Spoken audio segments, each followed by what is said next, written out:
So, Parshas Vayeitzei,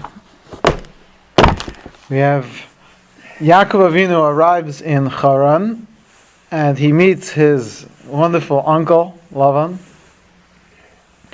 and makes a deal with him. I'll work with you for 7 years, and he knows that Lavan is a Ramai, so he makes it very clear. He says Barachel, and that's not enough because he'll give him some other Rachel. So he says Barachel Bitcha, your daughter Rachel.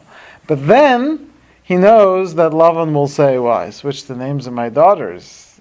So he says Barachel Bitcha Haketana. That's always forever known as the way to say something and to really be clear about exactly what it is you want. So he says Barachel Bitcha Haketana, and still.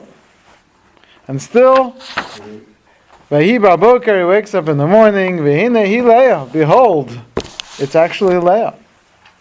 Vayomer al Lavan, so he says to Lavan, Ma zosa sisali, what did you do to me? Halo Rachel avadati imach, for Rachel I worked for you. But Lama rimisani, why did you trick me?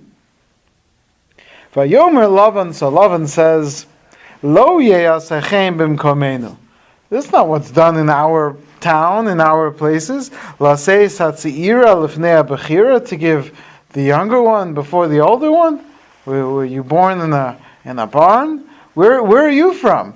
In our land, in our place where we live, in our communities where we have upstanding, well-behaved, law-abiding citizens, we do not do that kind of thing.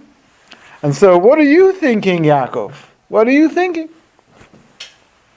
So, Lavan has an answer for Yaakov, a very interesting answer, which is, that's not what we do in our place.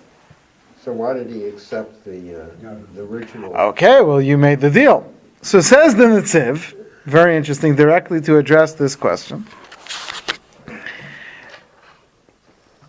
He says, you asked to marry Rachel. This is the Netziv's explanation. You asked to marry Rachel. Which means that if, let's say, in order for you to marry Rachel, we would have to walk around the block 3 times, then you would expect me to walk around the block 3 times, right? In order to marry Rachel. If in order to marry Rachel, in order for you to marry Rachel, I would have to climb a tall tree, then I would have to climb a tall tree. So in order for you to marry Rachel, I have to marry off Leah first. That's the custom in our place. Mm-hmm. So therefore I didn't trick you. I did what was supposed to be done in order for you to marry Rachel, which is to marry off Leah. The problem is, I couldn't find anyone to marry Leah who I would want to marry her to, but you're a great guy to marry Leah. So I'll marry you to Leah, and then you can marry Rachel. That's how the Netziv explains Lavan's logic. Now, Lavan is still a Ramai, he's still a trickster. And to put it into very blunt terms, he was looking to sell his 2 daughters for 14 years of solid work. And he knew that Yaakov wasn't going to stay after he has Rachel. He'll just go. So instead, he uses those 7 years and then says, "Oh, you want Rachel? Give me another 7 years." And then he'll find a way to keep him, and he ends up keeping him for another 6 years after that. But the Netziv understands that Lavan still needs a response. A Ramai, a trickster, always has some response. And here the response is, because if you think about it, what's his answer? You agreed. You agreed that it would be for Rachel. And the answer is, yes, and I will give you Rachel. But didn't you realize that in order for Rachel to be married, that you'd have to marry Leah first? That's how the Netziv understands. You couldn't get 2 for the price of 1? Well, I guess not. That's certainly Lavan's not cutting anyone any deals. Why 7 years? Why did Yaakov say 7 yeyears? He could have said 2 years I'll work for her. So there's some discussion for how they came up with 7 years. But 7 years represents, it's a 7. The number 7 is associated with marriage and Shabbat brachas and all that. Like a very long time. That's a pretty hefty dowry. Yeah. Well, it's not a dowry; it's the other way around. Right. For him Right. to pay for it. It's a very expensive kiddushin. Yes, Yeah. 7 years of labor. But he didn't have to wait an additional 7 years to marry her, did he? No. The second time he married her after 7 days, and then work the 7 years afterwards. But you see, that's the difference between an honest guy and a crook, is that Lavan is not worried about giving Yaakov Rachel, and then Yaakov saying, well, all right, remember those 7 years I worked for you before, that's for this. He knows that Yaakov is going to follow through on it. I guess it's maybe a little bit like Obamacare, although in a sense, you can keep the coverage that you have. It's just that you have to pay for all these other things as well. Right. Something like Some logic like that. that. Yeah. Okay, so I think anyone who reads the Parsha, anyone who has a simple glance through the Parsha, will take this argument itself, which is that this is not appropriate to marry off the younger daughter before the older daughter, would not take that seriously. That's just Lavan's way of getting another 7 years of work out of Yaakov. However, this is a big discussion. It's not so clear that we are not to take it seriously. There is a contradiction in the verses in Sefer Bamidbar. In one place, it lists the 5 daughters of Tzalafchad in one order. And in another place, it lists the 5 daughters of Tzalafchad in a different order. And the Gemara in Bava Basra, Daf Kuf Chaf, asks the question, why are the orders given different numbers? And the Gemara basically concludes that one is the order of the age, and one is the order of their wisdom, their greatness and wisdom.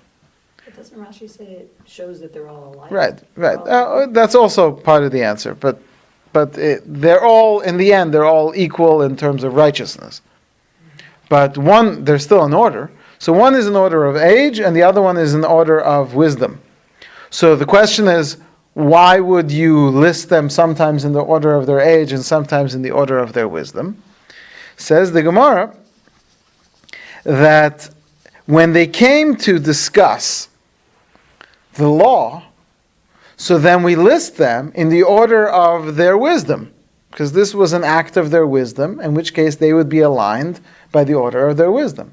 But later, where the Torah describes their marriage, there the Torah lists them in the order of age, from where we derive that when it comes to anything involving wisdom, when it comes to yeshiva, when it comes to you put things in the order of wisdom. But when it comes to things such as marriage and masiba, literally a party or a dais, and the Rashbam explains the same thing in the Suam when it comes to order of marriage, that there the Torah lists them in the order of their age, suggesting, says the Rashbam, that there is a truth to this concept that children or siblings should be married in the order of their age. At least girls. At least the girls, right? And what happens if, there are men and women who never marry, they never line their shit up. We're And so gonna all the younger siblings are supposed to live. we're gonna come to that question, but let's just take for the information we have now is that there is some halacha derived from the daughters of Tzalafchad that when girls are getting married, and we'll see it really applies to all siblings, that children should be married off by order of their age. Says. That's the Rashbam, and the Rashbam is the major commentary on Masechtas Bava Basra. He is the grandson of Rashi. He makes it very clear in his commentary that when it comes to marriage, the older sibling should be married before the younger sibling. This is then connected to the following story quoted by the Tosfos in Masechtas Kedushin 52a. Ma'aseh ba lifnei Rabbeinu Tam. There was an incident which came before Rabbeinu Tam, another one of the grandsons of Rashi, regarding the son of Rab Oshia Halevi. He went to a certain wealthy man in the community, and he said, "Bitcha mekudeshes li." I'm your daughter should become married to me. He gave the money, the ring, and the father acted as an agent for his daughter, and he said, one of your your daughter. He just said your daughter, and didn't say which one.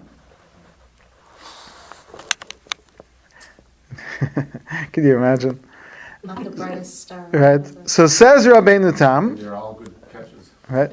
Yeah, Says they're all says Rabbeinu Tam that it's a good kiddushin, it's a good marriage, and not only now clearly he says if there was already discussion previously about him and one of the daughters, then it's safe to assume that when he gives kiddushin, we should assume naturally that it was whichever one had been discussed previously, and even if he didn't state the name, that's the daughter he means. However, if he did not, even if there was no mention at all, we assume, says Rabbeinu Tam, we assume that he means the oldest one. Because it says in the Torah that Lavan says to Yaakov, Lo yase kem bimkomenu. We don't do this in our place. To give the younger daughter before the older daughter.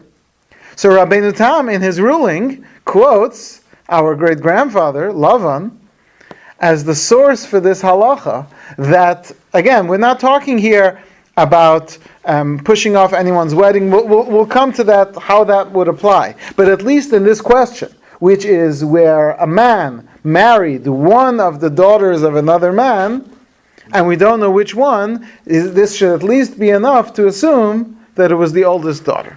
It's a great honor for Lavan to have this all based Oh, we'll see. We'll talk about Pretty that. sad that we're learning from Rabbi. We're going to come back to this question now. Because of it. The younger should be married It's the first. principles of love and marriage.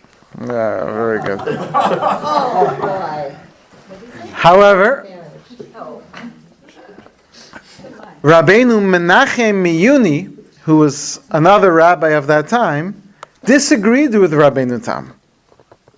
He says the halacha is that when someone gives marriage to one of two women and he doesn't know, one of two sisters, and he doesn't know which one, the case is that he gave kedushin to twins or whatever the case is. At the end of the day, he doesn't know which sister he married. The halacha is that he's now prohibited to both sisters because each one might be the sister of his wife, right? So he says this case is no different. This case is no different. In other words, in that case, why don't we assume he gave it to the older one? The answer is this case is no different. We assume that we don't know which of the daughters this man betrothed, and therefore the question remains unresolved as to which daughter this person married. However, the eldest one we would not be lenient enough to assume that he married the eldest one and therefore that's a good marriage, but we would be lenient, we would be stringent and expect that the eldest one should not get married to someone else until she at least gets a divorce. In other words, this assumption that it's the older one is not enough to validate the marriage, but it is enough that we would not let the oldest one go off and get married without first getting a divorce from him. How does someone get married, go through that process, and then not know who they got married to?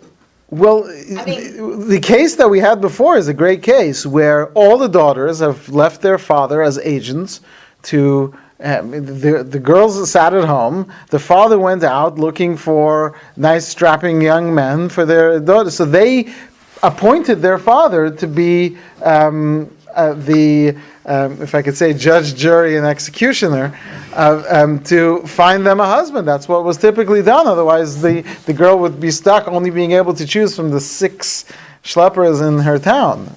The father would go around and he would look. That was very typical. So now what happened was a man came and said, "I'd like to marry your daughter," and the father comes back and says, "I think you were with that guy," and he was. Hold on, let me try to remember who married whom. So you can have a situation. You can come back 6 months after marrying them off. Okay, so this is they've just given, so we're not talking about the whole marriage hasn't taken place yet. Well, the kiddushin, just the kiddushin, yeah. Okay, okay, Yeah. that's- But that's enough to require, that's a marriage that requires a get at that point. So, isn't there a rule? Yeah, once they meet, you're not going to have any more confusion. Yeah. Isn't there a rule that they have to meet before they can get married, before Kedushin? Yes, but there seems to be a lenience if it comes to appointing someone. In other words, someone has to meet. someone, I thought because it was with Rivka that, Yeah, this with Because- Sarah, because Avram didn't. How did he not know that she was beautiful? There's all these questions. That is an issue, and that has to be resolved within this question. And it could be that the young man saw all the daughters. Okay, we're not. seeing isn't meeting. I mean, meeting is sitting But there's a down, question as to talking how much meeting and seeing, and that would also be dependent on the society. In 500 years ago, the divorce rate in the whole world was 0. And it was such a rare occurrence, maybe 1% or 2% in the whole world, because people basically just worked out. You lived. There was nothing. There were no romantic aspirations. It was a different world. In our world, anyone who tries to force one of today's children or modern generation to try to, the people are trying to do that, and it's not working. It's not working. We have to be able to fit into the personalities of the time. But that was the situation then, and that's what worked for them. Okay, so far, again, we've got the Lavan, who says that you can't marry off the younger daughter before the older daughter. We would dismiss this as a statement made by Lavan. So the Rashbam says, well, maybe we would dismiss it from Lavan, but we would derive it from the daughters of Tzalafchad, that the Torah lists them according to the age of chronological age when it comes to their marriage, suggesting that they were married in the order of age. And Rabbeinu Tam, at first at least, before he retracted, wanted to use Lavan's argument as a source that we should not marry the younger daughter before the older daughter. So before we get to what I'd like to discuss is the major ethical dilemma that's contained within this. But just to address the question, I think of bothering some of the people here, which is, why would we learn something from Lavan? Why would we take it seriously, something that Lavan said? And as we started off, the whole thing that Lavan, this whole statement was Lavan's trick. This was a claim. It might not even have been the custom.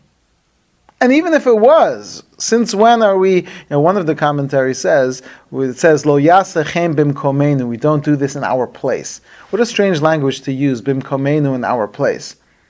So one of the commentaries says, bimkomenu means amongst people who make stuff up. That's like in the world I live in, right? Like they say, 98.265% of all statistics are made up on the spot. Yes.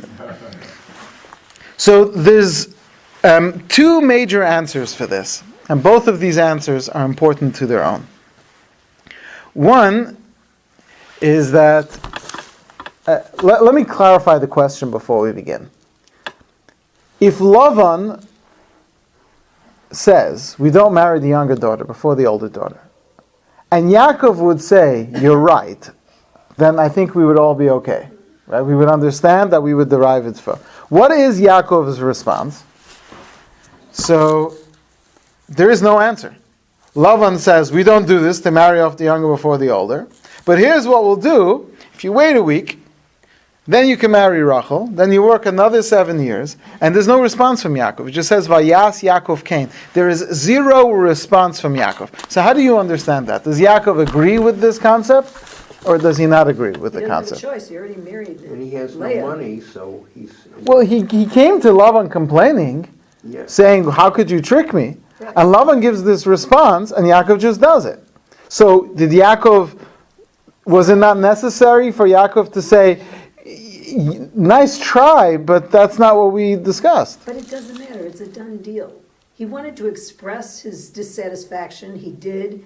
And then there's nothing he can do about it. He has no... 2 years instead of 7. Yeah, he could have negotiated. Well, he could have responded to again, he asked him, why did you trick me? And Lavan says, again, his justification. So, I mean, if you're telling me that Yaakov was under such control that he said his piece once and that was it, he doesn't, which is an amazing lesson on its own. But... Maybe it's really true that was the custom in the place, but Yaakov had initially assumed that Lavan would respect his wishes to marry the younger daughter first. And, Or and, maybe he and, didn't and even so, and know. so, I mean, so he's silent, maybe because he knows that really, that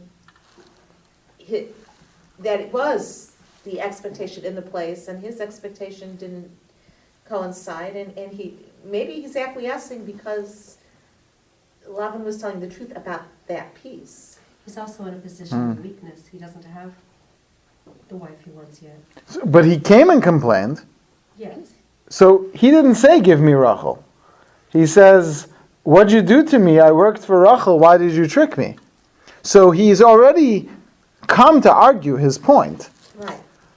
Right? And so the response, I mean, what you're suggesting is that Yaakov somehow either didn't know or knew but thought that he could bypass it. And then Lavan calls him out on something which is actually the truth. And but did Yaakov not foresee that possibility? That's a little bit. Well, he may have trusted. Right. I mean, we're avoiding the whole discussion of Rachel giving over the signs and all that, which, yeah, that's what it seems like. However, the Marsham wants to suggest that this custom of marrying off the older daughter first is actually a valid custom. That Yaakov also would have accepted, which Yaakov knew about. However, it's a very clever explanation from the Marsham. Rashi tells us that when Rivka was pregnant with twins, so Yaakov works to acquire the firstborn right. The question is, how do you acquire the firstborn right? If you're not the firstborn, you're not the firstborn. So Rashi gives us, I want to say it's biology, but I think it's more metaphysics, which says that Rashi gives this explanation that when two twins are born, the child born second is the one conceived first. Exactly how that works, I don't know if science has yet to delve into it. I'm sure it shouldn't be very hard to figure out. I mean, I don't know if they've got ways of measuring everything. First of all, depends what kind of twins. If they're identical. Then Well, we're talking about identical twins, yeah. Well, then They're they were identical, conceived then at it's the exactly the same- same time. Yeah. No, but at some point there is going to be a split. It can't be. I mean, Well, That's Okay. what identical is, but they weren't identical twins. they weren't identical twins So anyway. one was conceived at a different time. So Rashi says, I'm sure there's a way that some scientists can figure this out. However, it doesn't matter. This doesn't have to be biology. This is metaphysics, and in there, Rashi says that the younger child is conceived first. So, therefore, Yaakov has a right to acquire the firstborn right, because on some level he is somewhat firstborn. He is at least the first conception of before Esav. Who first out last, that's the... Right. Right, that's. So says the Marsham that Yaakov asks for Rachel because she's the older one. Because he goes according to the opinion that Rachel and Leah were twins. And they were also not identical twins because Leah looked one way and Rachel looked a different way. So Yaakov is according to Lishitaso, as we say, based on his reasoning, very clever explanation. So, which means then, very important, in halacha, says the Marsham, Yaakov would agree with Lavan that you should marry the older first. He just counted according to conception, and Lavan counts according to the problem is that he introduces and he says, I want to marry Rachel Bitcha Haketana. So he actually refers to her. But, okay, so it would be your second youngest born. However, I would like to marry your second youngest born because she is the oldest. However you're He's going to also in the figure same that out. position. It doesn't matter, because he's also the youngest born, but he considers himself the first. Yeah, but Esau's already married. So he's not getting married before Esau. It's just, you're choosing to see it from the time of conception. But it was clearly in the story of Yaakov and Esau that Esau was considered the firstborn because he automatically had the birthright. Bechorah. It does seem, and it seems that it required some purchase of some kind, something to affect that change. And somehow we're going to have to expect that something like that would occur by Rachel and Leah as well. That's the Marsham. Again, it's very difficult, this kind of explanation. It's also a bit of a stretch. Yes. It's clever, though. That's what it's a clever explanation. Yes. Okay. The Torah Temima gives another explanation, and this is very, very important.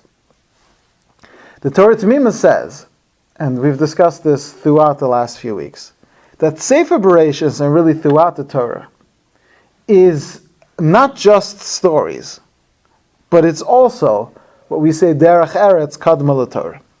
It's the lessons that we learn from the patriarchs, from the stories, that which we are meant to study very closely in order to derive the halachas of how we should behave. And so it says the Torah Temima, if the Torah wrote the argument of Lavan, that means that even though he might have said it as trickery, he might have said it as a way of getting more out of Yaakov, but if the Torah cites it, there's an element of truth to it. And even if it isn't necessarily halacha, but certainly within the realm of midos and derech eretz, Lavan would have, we would say, abused or used a concept which was commonly accepted and tried to misuse it for his own purposes. But the concept itself would be true. It would be like Bilam. In which case of Bilam? We learned so much. Well, right. The things we learned from Bilam, including citing Bilam and Matovu, right? That's how we walk into shul and we cite Bilam as the first statement, right? And there are other examples of this. Sometimes we derive, another famous example, which we're not going to go into, but there's a question about whether you're allowed to endanger yourself in terms of, is a person allowed to go into a dangerous surgery if the person, because, just to give an example, if a person's told by the doctors, you have 6 months to live, there's a surgery which you could do, which if it doesn't succeed, you lose the 6 months, but if it has success, you might get 10 years. So is a person allowed to risk their 6 months for the sake of a potential 10 years?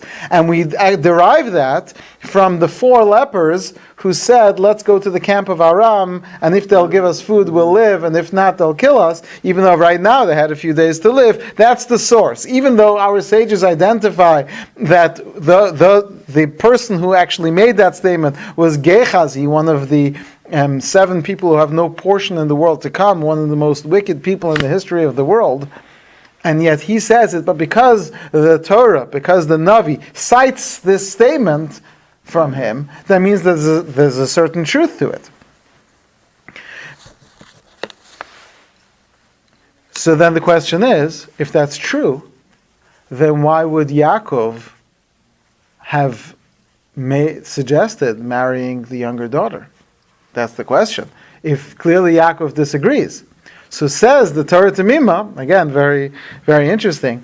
He says that there's no law that suggests that a person, and this is something you started to mention before, that a young man comes along, he comes to a home, and he sees two girls, and he has to marry the older one. There's no such law. The law is on the family that they have to marry off the older one before the younger one. So it's not Yaakov's business what happens to Leah. He comes to Lavan and says, I want to marry Rachel. That's all he's asking for. He's not required, it's not Yaakov's responsibility to make sure that Lavan marries off Leah before Rachel. He can marry whoever he wants. So therefore Yaakov says, I want to marry Rachel. You deal with Leah however you want to deal. It's not my problem. And that's an amazing perspective here within the Torah Temima. 1 second, why is it? Why should it be Yaakov's problem as to marrying off Leah first? That's not his problem. The young man can marry whoever he wants. It's Lavan's problem. And therefore, Yaakov, he asks for Rachel. And then Lavan, in order to avoid needing to find someone who's going to marry Leah and not give him much for it, he figures out a way to make money off of it. But in conceptually, Yaakov would have agreed with Lavan that a father should marry off the older daughter first. That's what the Torah Temima says. We're not deriving it from Lavan, we're deriving it from Yaakov. But it would have been appropriate appropriate, don't you think, for Laban to ask Yaakov first, saying, Oh, for sure. I don't want to marry off the youngest first, would you? Do Yes. you have any great objection to marrying? Yeah, but later? Lavan is a smart guy. He knows what's going to happen. Okay, there are those who want to differentiate, and they want to say that that we can't derive laws from before the giving of the Torah. In other words, that you can't study. Now, even though we just said we derive a lot of things from, but you can only derive derech eretz. You can derive midos, but you can't derive laws.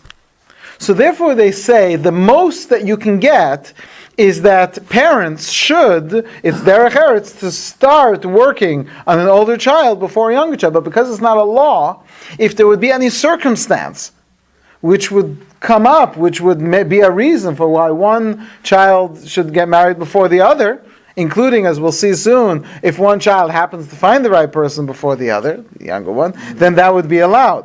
However, it's not so clear what the line is between halacha and derech eretz. And that's an important question. Because if it is derech eretz for something to be a certain way, if it's appropriate for something to be a certain way, why is that not the halacha? What does that mean? Doesn't the Torah say that you should follow the ways of Hashem and be kind and respectful and all these things? And if kindness, which is an attribute, is defined, or if proper, showing equality amongst children is defined as doing certain things chronologically, then that should become halacha. Why are we holding it back from being halacha, but leaving it as derech eretz? I think I'd like to try to answer it. I think that there are cases where the Torah, where Hashem has said in the Torah, you have to do things in a certain way because you have to do them that way. But things that are derech eretz, that might be the typical way that you do things, but it's allowing for other priorities or other factors to enter in. So there might be the notion of what should be seen as the standard or typical behavior, but there may be unusual circumstances that would say that. So you're saying it sort of allows you to bend it, Yes. but the question is, why does it? If it is in fact derech eretz, so why shouldn't we go to extreme measures to make sure that we follow the derech eretz? Well, I mean, I think you turn that question around and say, why not? I mean, maybe the idea is that Hashem in His wisdom sees that there are certain kinds of principles that are absolute and others that are not. And so Right, except that drawing that line, if it's up to us to draw those lines, we're going to run into some big problems. If we're going to say that, well, when you should be kind depends on my perception of kindness, and we're not going to give it real boundaries and real expectations. well, there are boundaries on chesed, and they're already there. Right, but they're not there in the same way that you would find in the realm of halacha. Right? If somebody, it's a good example. Shofar goes by. So let's say, technically for women, depending Sephardi, Ashkenazi, obligation, not obligation, but Rosh Hashanah goes by, everyone's going to hear the shofar, right? Could you say, well, I didn't quite work out this year, I had a lot of guests, so you know what, next year? Nobody does that, right? Go hear the shofar on Rosh Hashanah.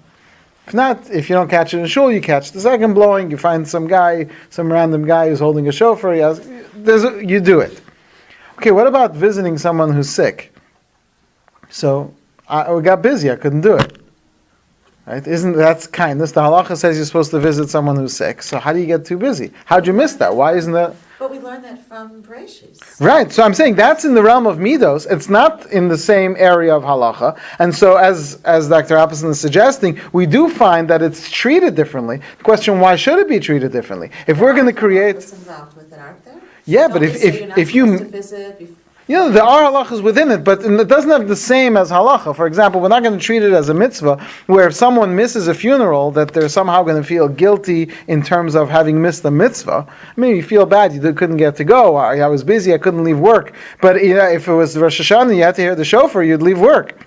Right? So even if you're swamped with cases, but for a funeral, for those kinds of things, for chesed, we do, because we have that sort of space where we can create our own lines for what's called within expected means and what's not, and it does end up in a difficult place sometimes. The Torah doesn't mention later on in halacha when we go through all the mitzvahs aseh, mitzvahs necessary, we don't mention marrying off an older child first as a mitzvah or as a...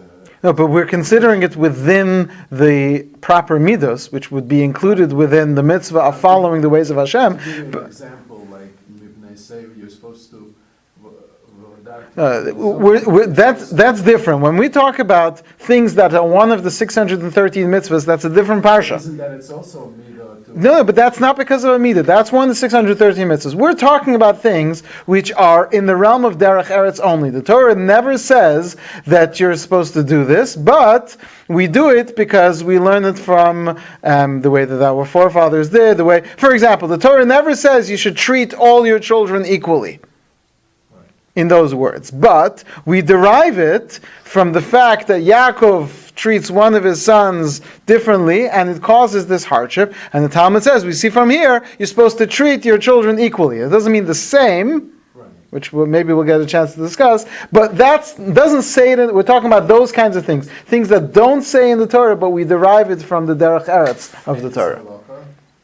No, it's not halacha. So because it's not halacha, as Dr. Appleton is saying, you can sort of shift and say, well, this child needs this more, so even though that would not be considered showing favoritism or things like that, you can sort of bend it because it's more of a spirit of derech eretz than it is a fine, detailed law. And visiting the sick is one of the 613. It's not.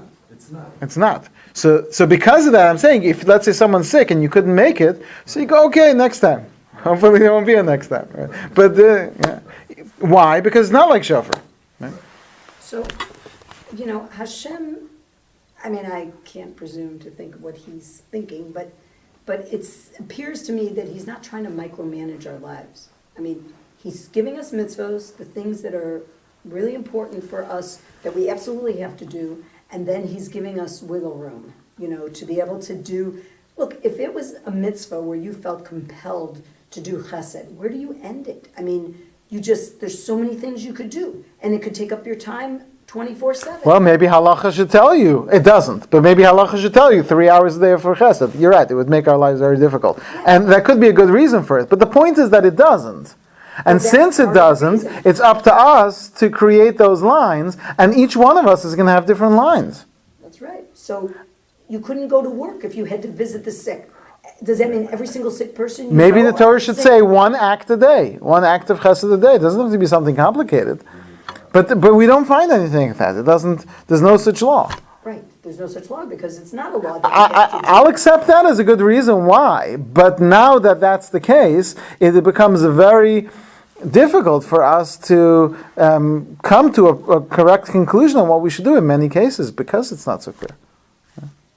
I'm thinking that, when you say derech eretz comes before the Torah, is that because in order to properly have the Torah be a part of you, you already have to be a good person? You have to be. Okay. You have to have the that's a fair suggestion. To have the proper frame of mind. Right. So that the midos are basically a way of training ourselves to have a proper frame of mind. Right. Let me say that a little differently. The Torah was given to human beings to fulfill the will of Hashem. So first make yourself a human being, and then go about fulfilling the will of Hashem. That's okay. Better than. You put it better, but it is what I meant. So, okay. So, and you often hear people who are saying, I don't have to keep kosher, I'm a good person, I don't, what they're really talking about is the derech eretz part. Right. Right, exactly. What they're saying is, I'm already doing what I need to do, and the response would be, you're doing everything you need to do right before everything you need to do. Right. And they'll say, I'm doing everything I need to do to be a mensch, to be Right. a good person. And that's great, but that's not enough. Right. Right, okay, so maybe that's why it's not, but every person has every person is very different from every other person, and everyone has their own things that they're very good at and not so good at, things that they're uncomfortable doing and things that they're very comfortable doing.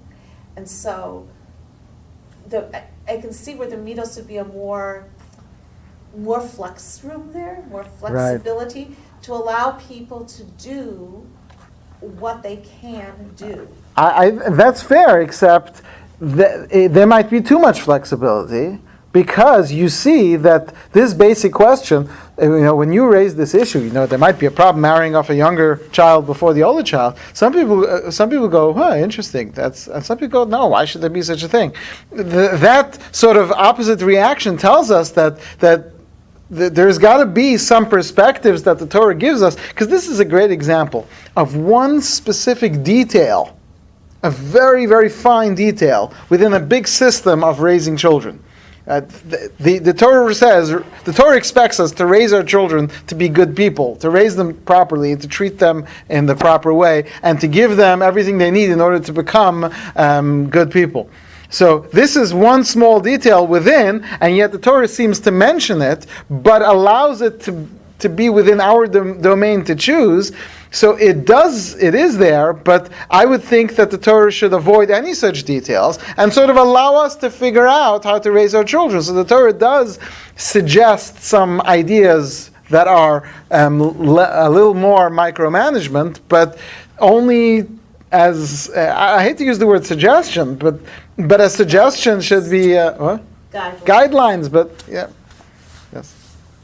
I wonder if there's something of it, being, it's in the Torah, in Breshis, before the Torah, so that the opportunity is there for those who are, want to open themselves up to change their life a little bit more and consider, could this be something I could apply? I mean, in a similar way. Well, we don't want to make it optional. I'm thinking of like some of the Rebbeim that you've talked about. I mean, for instance, on speaking the truth. We all think we're speaking the truth, or we should speak the truth, but some really thought through, situations and were more careful, and they might be the type of people that would investigate some of the Derek Arabs to see if there's a way they could apply. Right. I hear that's an interesting suggestion. It is true, you're right, in that what we've been discussing in the last few weeks is that some people will learn from Sefer Bereshis how to be very truthful and very kind. Some people will learn the lesson of Avraham Avinu and turn themselves into people of chesed. Or some people just say, okay, I should do some chesed because I want to be like Avraham. But they don't get inspired to do great things, and so this allows people to take as much as they want to take. But it's still, it's going to lead, if we're going to open it up and leave it too open, I think that's what I've been saying. Okay, so let's turn to our final source. I don't know if we're going to have time to go through the whole thing. But this is from the Igros Moshe. I'm just going to read it outside because we don't have time to read it inside. But Rav Moshe has the following question. A younger brother was read, that's the Yiddish for was suggested to, a really good shidduch, and the father of the Kala wants to make the marriage right away, because the young boy is 19, and there's a special mitzvah of a boy getting married before the age of 20. Mentioned in the Gemara, there's a special mitzvah. At the age of 20 is when he reaches full mind, and so from 13 to 20 is the development of the mind, and so sort of to become married so he enters into the marriage of full mind, however that works. So the father of the Kala specifically wants the wedding to be done very soon. However, the older brother of the potential chassan is bothered by this and is asking for more time so he can get married first. Can the younger brother get married first? And can the father support the younger brother getting married first? They're two separate questions. In other words, does the younger brother have to tell his older brother, you know what, I'll give you another year, whatever amount of time it is? And number two, can the father, who seems to have an obligation to marry off the older children first, does he have to, is he allowed to support this marriage? Obviously he's going to write the check. But the question is, should he go along with marrying off, or should he try to buy more time? So says Rav Moshe, and you can look at this if you have time later. He says, it's clear to me that even lekatchila, the younger brother could get married, even though the older brother does not have the opportunity to get married, because the younger brother has an obligation to get married, and why would we ever put off his obligation for something which his older brother is not fulfilling? In other words, why should he has a mitzvah to do, And now, skipping down to the bottom of that page, on page 1, that he says, now even though the shach and the bach, if you look in the shach and the bach, two of the major codifiers, they both say that a younger sibling should not be married before the older. He says that cases when they're both engaged, they're both waiting to get married. So then, if you're going to do the wedding, you've got two weddings before you, so it's nice to do the wedding of the older sibling before the younger sibling, because one of them is going to have to go first, and the other one has to go second. So says Rav Moshe Feinstein, a new twist on the whole thing. The 5 daughters of Tzalafchad all were ready to get married. That's why they were married in chronological age.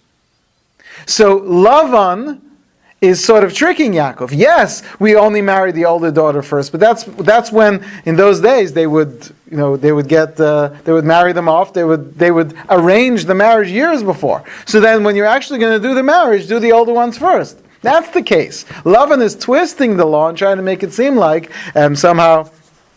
So that's what he says on the other side. Furthermore, the Gemara says that. He quotes from a Gemara that says if someone marries off his daughter, that we're not sure which daughter he married, which seems to suggest you don't have to do the older one. So turning to page 2, therefore it's clear that the younger brother does not have to hold back from marrying for the sake of his older brother.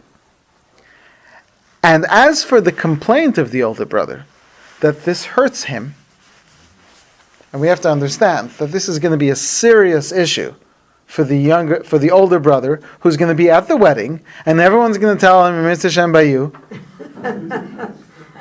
Right? Like the joke they say that this guy always used to get the Mitzvah Shem Bayu by all the weddings. So the way that he would stop it is that by all the funerals he would tell them Mitzvah Shem Bayu. Right? Yes, it is. But we have to realize how horrible it can be when we pick someone at a simcha, assuming, not for everyone. Some people are completely happy they're okay. As we'll see soon, Rav Moshe is going to say, sometimes you have siblings, I'm not ready to get married, or I'm getting married in a few years from now. I'm not even interested right now. That's not. But so many people are so insensitive to the things that everyone's going through, and they say, so how does it feel to have a younger brother who's getting married before you? Did you have any say in this matter? You laugh, right? People say that. They have these funny videos going around of things you shouldn't say at this event, or things you shouldn't say at that event. And what they should have named it is things that people, for some reason, say at these events. People are just like that. So says Rav Moshe, when the elder brother says that this bothers him, Adarabba asur lo litztayim yisur kina, he needs to work on his jealousy. He needs to work on himself, and not expect his younger brother to hold off on his life for his sake. Now, this doesn't mean that people who attend these events need to be more sensitive, that's clear, but you can't ask for your convenience and for your comfort. Other people should put their lives on hold. This is Rav Moshe Feinstein giving a psak in Hilchos Derech Eretz within his So he quotes, and this bottom paragraph is so beautiful because it just shows you how Rav Moshe Feinstein is not just dealing with the areas of halacha, but here he's giving us the halacha of Derech Eretz. So he says that whoever sent him the question said that maybe the younger one should avoid getting married or should delay the marriage because we know that mutav shiyapel adam atzmo lo toch kivshan ha'esh val yalbim pnei chavero barabim. The halacha is that it is better to throw yourself into a fiery furnace rather than to shame someone publicly. Shaming someone publicly is considered an act of murder, to the point where some would question whether you're allowed to shame someone publicly for the sake of pikuach nefesh. Let me repeat that because that's so serious. There are those who would question whether it's so much considered like murder or someone else, shaming someone else would be so much considered like murder, that just like by murder you can't do it even to save a life, so you might not even be able to shame someone for the sake of saving a life. Now, we don't rule like that, but the fact that that's raised as a question means that it's very, very serious to shame someone, and that comes up later in the Torah. Maybe we'll talk about it then. The question of Tamar was willing to allow herself to be burnt rather than to expose Yehuda as having done what Yehuda did. So, if it's worth throwing yourself into a fiery furnace rather than to shame someone, so wouldn't delaying a wedding be expected? That's what the person who sent the question to Rav Moshe. So if the brother says, give me a year, give me whatever, I'll try to find something, he's not asking the siblings not to get married, he's just saying he wants some time.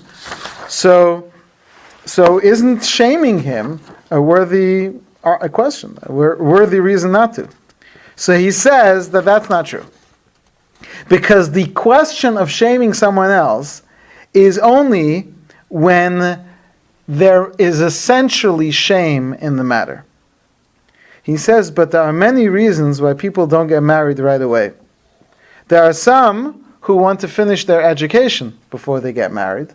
And Rav Moshe says, once you're married, it makes it more difficult to study, whether Jewish studies or secular studies, whether it's a college. So some people delay. Now he's not necessarily suggesting that you're allowed to delay until you finish all your education, which is a whole issue on its own, how much you're allowed to delay. But he says some people do delay that, and some people delay getting married for the sake of money. They want to get a certain amount of money, or they want to get themselves into a certain position in their job.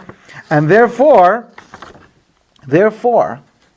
the brother should be able to act like or respond in a way where he's not embarrassed, because he could say, I've got some things to take care of before I get married. Obviously, don't run into last week's question of lying for the sake of, there's no need to lie and say, I can't do it for business purposes, if that reason doesn't exist. But there are plenty of reasons for why. So the brother doesn't want to make these excuses, and therefore he's going to be embarrassed. So present yourself in a way where it won't be embarrassing for you. And even if there's some internal conflict going on, that's not being caused by the brother.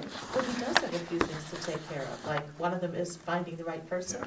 Right, but that suggests... That's one of the things he needs. Yeah, but the thing is, if he says, I'm waiting for the right person to come along, that at least... That, but he can, like you said. Well, it is true, but he just can't say something which is a lie.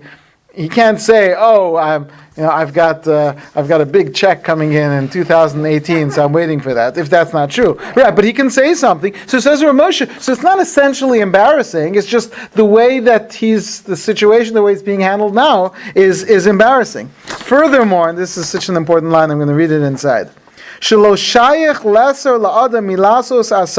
We cannot expect that someone should withhold from doing their business, and anything they need to do, because someone else is going to be embarrassed by this. And this is such a difficult dilemma. I was once discussing the following question. Take this home and think about this. Let's say it's Friday afternoon, it's 2 o'clock. Friday afternoon, and you're in the store shopping for Shabbos, getting those last minute things. Shabbos is 4 o'clock, it's 2 o'clock in the afternoon, you're really down to the wire. You are walking through the aisles, and then, as you see at the checkout line, you're ready to check out, is someone who would be very embarrassed if they saw you. Either they owe you money or they did something to you that wasn't. And generally, you avoid that person because you don't want to embarrass them. So now, you've got a problem. You need to check out. It's 2 hours before Shabbos. You can't come in empty-handed. You can't just leave the cart and come home, because then you might as well not come home. Right? So you've got to come home with this stuff. You're already finished. So what do? So if it's just walking around the aisle one more time, okay, you can stall 5 minutes. But the line, that person is 8th in line, and the person before him is buying 4,000 packets of peanuts. And so now, if you don't get in line, you're going to be 15th in line. And so what do? Can I say, I need to get home, I need to be on time for Shabbos at a decent time, so for that sake, can I embarrass someone else? So clearly what Rav Moshe is saying is that I don't have to stop my life. I don't have to stop doing what I'm doing in order to accommodate someone else's comfort. But where's that line? How do I figure out how much my life, what's considered things that I need to do in order to go through my daily life? This is a question. This is the question that Rav Moshe is saying, at least in this case. When it comes to a younger sibling, certainly, if all situations are the same, if there's 2 weddings going on, if the parents are starting right now and all their children are the same, and they're going to start marrying them off, so yes, start with the older one. If there's 2 weddings that are going to happen, marry the older one first. So the older one first, and a couple of months later, the younger one. But to ask someone to delay their life, to appropriate shidduch, especially, he says in this case, where the callous father wants the 19-year-old for this special reason, he says we don't have to push off our lives for the sake of it. So I think it fits very well with what I think almost a few people were suggesting, that this give, which is allowed in the realm of derech eretz, is because the Torah wants us to be able to make that judgment. However, the judgment is not that we create morals based on our own system, based even on society's system. This is unfortunately what some people try to do, which is to say that since the morals of society have shifted, so morals have shifted. That nobody's saying. The Torah has the boundaries and the guidelines, but the Torah leaves it within a certain amount of space that even though, yes, you're not allowed to embarrass someone. Shaming someone might be the equivalent of murder. But yet I can still go on and live my life. And which is interesting, because no one's going to say that if I need to be home for Shabbos, I can stab everyone in the line in front of me, but isn't it the same? Are you committing murder? Somehow, the lines are not quite the same when it comes to these issues. There's a difference between doing something that in and of itself is completely innocuous. You're standing in line. There is nothing inherently wrong with that. And you have not planned to stand in line right in front of or behind this person. This is something that has just... Yeah, but I think you would have to agree with me that if, let's say, you're there, you've got all the time in the world. Then you would avoid it. Why? So clearly There's no reason not to. Okay, so what if there's 2 people in line? Okay, still, what if there's 3 people? There's going to be some area where you're going to run into, how much time do I need to give to this? If it looks like 10 minutes... To make Shabbat. Okay, so you're right. I use this extreme example where I've got to get home. But where to draw those lines, that's our problem. We have to figure out 10 minutes, 15 minutes, 3 people in line. I'm supposed to be home. I'm tired. I woke up early today. Is that enough of an excuse? And we have to... Shaming someone, though, doesn't that involve an actual action that is shaming? Well, you don't want to say that, because then why can't I go even if I've got all the time in the world? Why can't I just walk up next to him? Because you're going above and beyond. you're being additionally considerate, you're being additionally. So how much do I have to be additionally considerate? And this is just one example. We face these examples all the time. How much do we inconvenience ourselves? How much are we required to inconvenience ourselves for someone else's comfort? How much should we not? I mean, if there's only one cookie left in the jar, how much do I have to inconvenience myself to allow the other person to eat? Every time we face these questions all the time, and we are supposed to be the judges based on these guidelines that the Torah gives us, says Rav Moshe Feinstein, but we're not required to throw off our lives for the sake of someone else's comfort.